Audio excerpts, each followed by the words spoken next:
Nós estamos hoje no quarto vídeo da série de Descomplicando a Genética. Estou aqui de novo com a Alessandra Assis, que é enfermeira e também especializada em neurofisiologia na parte de eletroencefalograma e vídeo eletro. Se você não assistiu os vídeos anteriores, eu recomendo que assistam, porque vai ajudar a entender este vídeo e a sequência dos outros vídeos. A Alessandra vai falar um pouquinho do que a gente vai falar hoje, que é como o DNA vai formar uma proteína. Certo. Então, doutora Lu, aqui a gente tem uma estrutura de um núcleo de uma célula. Então, dentro aqui do núcleo, a gente tem alguns cromossomos, que nada mais é do que um DNA. A gente tem também as estruturas de RNA. Então, o RNA que vai ser responsável pela a transmissão das informações para hereditariedade. Então, aqui a gente tem a representação, né, das moléculas de RNA mensageiro.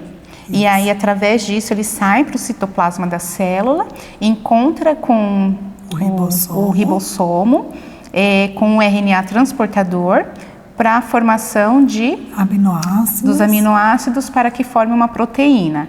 E aí, através da proteína, que a gente tem a formação dos órgãos, dos outros tecidos do corpo dos seres vivos. Ótimo. Então, só recapitulando aqui. Então, nós temos o DNA, que está contido aqui nos cromossomos. Então, vou deixar o DNA aqui do lado. Lembra que a Ale falou sobre as bases nitrogenadas, que a sequência dessas bases, né, que ele vai, que a gente chama de uma sequência de etapas, umas etapas.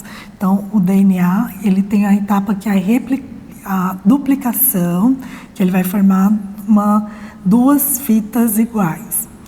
Nesta fita de DNA, a gente tem o que a gente chama de transcrição, que o DNA forma uma molécula de RNA e cada três bases a gente chama de códon. E cada códon vai sair pelo núcleo e vai encontrar o RNA transportador. Esse RNA transportador no ribossomo, ele vai formar o que a gente chama de aminoácido. Cada códon, ele forma um aminoácido. Nós temos 64 códons que vão formar os aminoácidos, que são feitos numa sequência para formar uma proteína. Aqui é uma proteína, por exemplo, do canal de sódio, né? Por exemplo, o gene, ele que contém as informações do DNA, ele vai passar todas essas informações desde o núcleo até o citoplasma para formar o que a gente chama dessa estrutura complexa que é um canal. Então, o DNA, vamos supor que ele tem uma sequência de bases, vamos colocar aqui uma sequência de bases e codifica. O que é codificar? Ele vai dar as informações para formar aquela proteína. Então, o gene do SNA, que eu não vou saber aqui de cor, no cromossomo 2, ele forma aqui essa dupla fita. Essa dupla fita ela vai replicar, formando 4 fitas. Desta fita molde, através da transcrição, tem uma enzima que vai separar isso aqui e aí vai formar o RNA, a fita de RNA.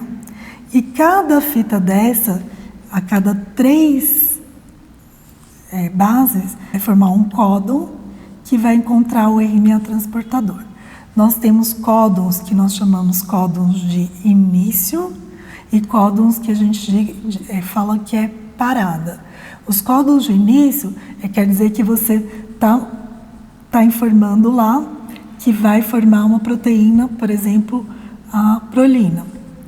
E aí a prolina vai se ligar à isoleucina, depois a glicina, metionina, e assim vai.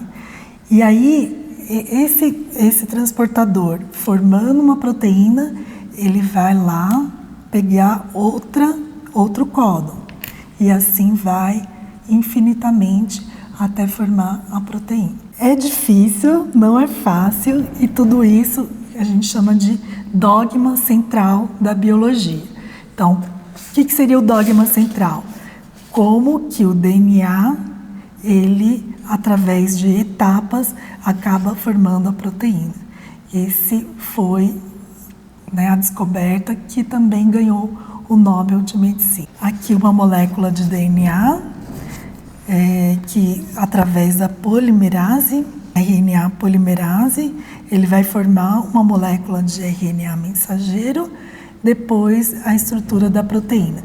Proteína primária, secundária, terciária, que são os formatos da proteína, e também tem a quaternária. Essas figuras foram feitas pela Laís, que não está aqui hoje, que ela também é uma técnica de enfermagem e que participou do nosso workshop que a gente fez sobre a genética. Nos próximos vídeos eu vou falar um pouco sobre a sinapse, que é quando a gente tem a transmissão de informações de um neurônio para o outro. Ale, você quer complementar alguma coisa? Foi claro? Foi claro. Realmente o assunto é bem complexo, né? Mas ficou bem claro, assim, deu para entender, principalmente por conta das estruturas aqui, né, em 3D. Então facilita bastante, facilita bastante. E para a gente entender um pouquinho, no caso das mutações, das variantes, né? O que acontece nas variantes? A gente tem uma sequência, que é o nosso genoma, que já está bem determinado, e nós temos variações, né? Então, minha sequência de DNA é diferente da Ale, que vai ser diferente de vocês, mas que, por exemplo, cada gene vai ter uma sequência específica.